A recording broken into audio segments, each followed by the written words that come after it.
Welcome to the fifth and final week of our Easter series, Anything But Ordinary.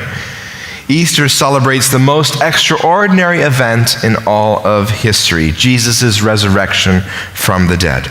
The same power that rose Jesus from the dead has the power to raise up the dead parts of our own lives, the ordinary things that we wish weren't so ordinary.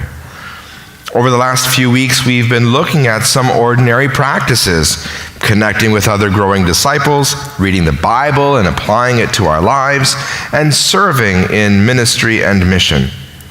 These are all relatively ordinary things we can do to open us up to God's extraordinary power. As we wrap up today, we're going to look at a principle that underlines everything we've been talking about these past few weeks of this series. And like everything that we've been talking about these past few weeks, it's so simple. In fact, it's so simple, it's easy to miss. We're going to be looking at a passage from the 15th chapter of John where Jesus is talking to his friends and followers the night before he dies. This is part of his final words and instructions to them. And like any last will and testament, these words are going to carry some special weight. Jesus is trying to explain the relationship between him and us. Check it out. He says, "I am the true vine, and my Father is the vine grower. He removes every branch in me that bears no fruit. Every branch that bears fruit, he prunes to make it bear more fruit." So let's break this down a little bit. Jesus here is calling us the branches. We're meant to be connected to him, our main tree or vine, to gain our life from him and have an intimate relationship with him. To be so close to him that we're part of the same unit, the same tree. So what's with the pruning then?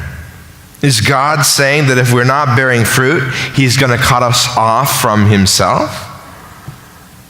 Think about it. If you're living in a close relationship with Jesus, consider this a heads up, that you're going to have some rough days. A relationship with Jesus makes life better, but it doesn't necessarily make life easier. Here, Jesus says that when you have troubles, don't think of it as God being against you or he's mad at you, but remember that he's pruning you. He's cutting back the bad things in your life, and at times, even sometimes the good things, so that you will bear fruit. He's cutting dead or harmful parts out of your character and sharpening the good things about you, so that you can be an even better version of yourself. The pruning isn't vindictive, it's constructive. We know this, but still in times of pruning, in times of conflict or trouble, we find ourselves tempted to run away from God or to think that God has abandoned us. But rather than running away from God, that's exactly the time when we should be leaning into God and ask him, "What are you doing? How are you pruning me and sharpening me?" This is when we must abide in Jesus. Here's what Jesus says: "Abide in me as I abide in you." Want to live an extraordinary life through the power of Jesus? Then abide in Jesus. We're going to break down what this means in a second.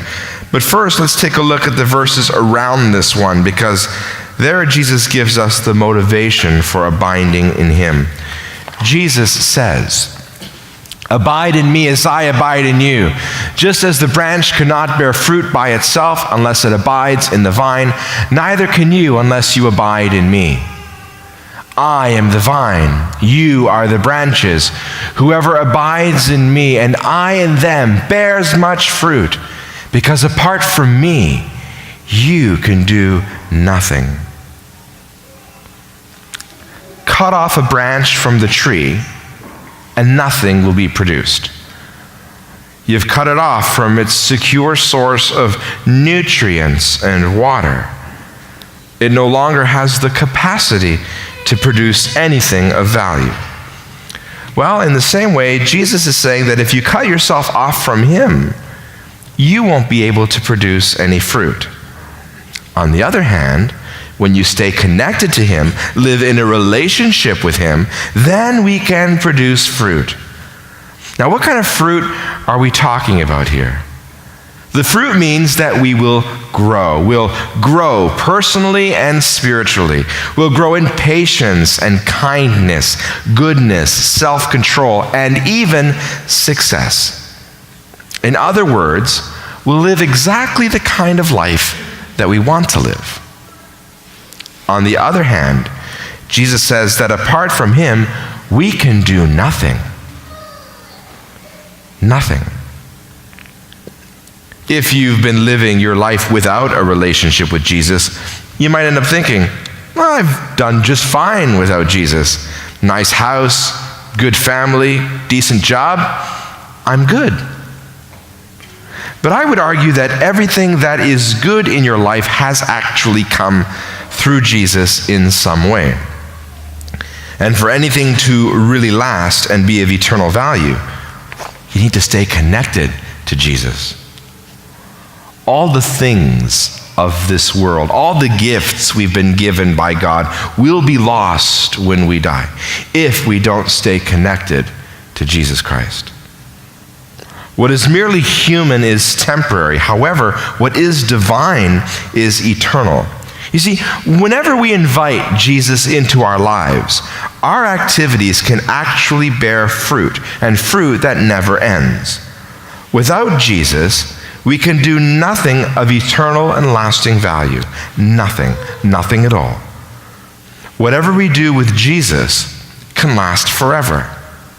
We can do things that are extraordinary, that can make a true and lasting impact. And on this side of eternity, we won't know the full extent of that impact. But there's more. Jesus goes on to say, "Whoever does not abide in me is thrown away like a branch and withers. Such branches are gathered, thrown into the fire, and burned." Ouch. If you thought that "you can do nothing without me" verse was a little bit harsh, Jesus was just warming up. Of course, Jesus isn't trying to threaten us here. He's just stating the plain truth. When a branch is cut off from life-giving nutrients of its tree, it shrivels up and it dies. And so do we. When we're cut off from Jesus, our hearts and our souls are cut off from the life-giving sustenance of him. And without him, we shrivel up. Personally, I have seen this in my own life. There are times when I stop making prayer a priority, and I get into a rhythm of ignoring prayer and ignoring God and getting busy with work and busy, and after a while, I realize my soul is shriveling up. It's dry. It's less than what it used to be. So I can affirm to you today that Jesus is not threatening here. He's just telling the truth. Jesus goes on to say, "If you abide in me and my words abide in you, ask for whatever you wish, and it will be done for you. My Father is glorified by this, that you bear much fruit and become my disciples." See, Jesus says if we stay connected to him, we will pray and stuff will actually happen. Our prayers will be effective. We'll set and reach extraordinary goals because we will be living connected to him. This doesn't mean to pray to win the lottery and you'll win, or pray that the Leafs will win the Stanley Cup and suddenly they will. It means that as we abide with him, we'll begin praying prayers that align with God's will. We'll have dreams and goals and desires that align with God's desires and have faith in him to deliver them. When we abide in Jesus, we'll learn to pray extraordinary prayers that glorify God because only God can answer them. We'll do great things for God, not on our own power, but on His, because His life is running through us. But to do all of this, we need to abide in Him, which begs the obvious question, what does it mean to abide in God, and how exactly do we do that? To abide in Him means to stay connected to Him, like a branch remains connected to a tree.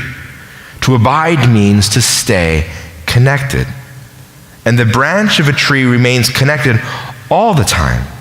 So to produce great fruit means that we're not just connected with Jesus once a week. We work to stay connected to Him every day and throughout the day. How do we do that? Well, I think it's simple. You schedule it in. We schedule and plan every other part of our lives, don't we? So why not do that for God? Write God time on your calendar or your agenda, and then do it. To abide in Jesus and remain with Him requires time where we just sit and rest with Him. Now, what do you do during that time? You talk to Him, and you wait for Him to talk to you. Maybe that means reading through Scripture, and you keep going until a phrase or a word pops out at you. Maybe that means you take out a journal and you reflect on the day that you've had, or you look forward to the day ahead, and you ask Jesus to give you some insight. Maybe it means looking up some great Catholic online devotional subscriptions, which will send the day's devotion to you by email every day. To abide in Jesus means setting aside some time each day dedicated to Him alone. You spend time with Him, and you find a routine for that time that works for you. Same thing doesn't work for everybody, so you find something that works for you. If you're just beginning this practice, I would not recommend setting aside a whole hour right off the bat. That could be a bit much. Just start with 10 minutes. Just 10 minutes. If you do have the habit of taking some God time, then look to extending that time, or look to making sure that you're focused on Jesus and only Him, and not being distracted by some other things. After having that initial official time with God, the second way we can abide with Him is to simply bring Him into whatever we're doing. If you're working out, just say, Jesus, be with me while I'm working out. If you're stepping into a meeting, say, Jesus, be with me as I step into this meeting. You're getting ready to write an exam? Jesus, be with me as I write this exam. You're going to a job interview? Jesus, be with me as I go into this job interview. At little times throughout the day, invite Jesus into your day. In the past, they had church bells that would go off every few hours of the day to remind people of their need for prayer and to reconnect with Jesus. We can remind ourselves with alerts. You can put an alert on your phone to remind you about Jesus. And then you can pray that you remain connected with Him throughout the day. Jesus tells us to abide in Him because apart from Him, we can do nothing. We cannot do anything of lasting value apart from Jesus. Apart from Him, our lives will be very ordinary. But when we spend time with Jesus, we'll have a greater vision for our life. Connecting, developing, and maintaining our personal relationship with Jesus will take us from an ordinary life to an extraordinary life. May God bless you.